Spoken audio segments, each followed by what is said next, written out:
been kind of a huge news day. The Pope is all anyone can talk about. There's PopeMania out there right now. He apparently just landed in America. Hashtag Pope in D.C, Popalooza, Pope of climate change. So what is he going to blame capitalism on next? Some have been calling him a communist. In fact, I don't know a conservative Catholic friend of mine who does not refer to him as Red Francis. These are concerning remarks and concerning stances for the Vicar of Christ to be taking. He was in Cuba talking about how capitalism degrades the dignity of the individual. That is so exactly backwards if you think about it, especially in Cuba. Whenever you have something huge going on and all of the cameras are trained on one particular thing, that's when Washington, D.C. decides, well, now everybody's distracted. Let's go ahead and just get rid of a bunch of stuff so maybe they won't notice.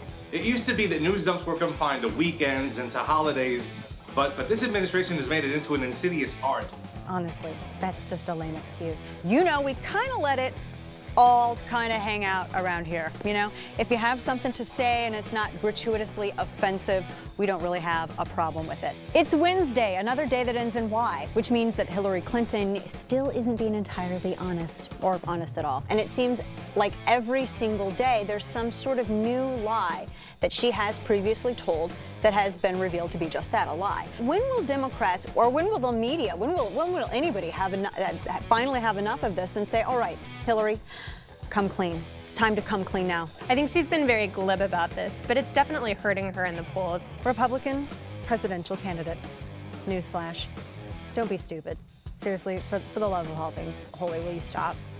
When the media is setting a trap, you cannot walk right into it. The Senate GOP is moving towards some sort of plan to block Planned Parenthood.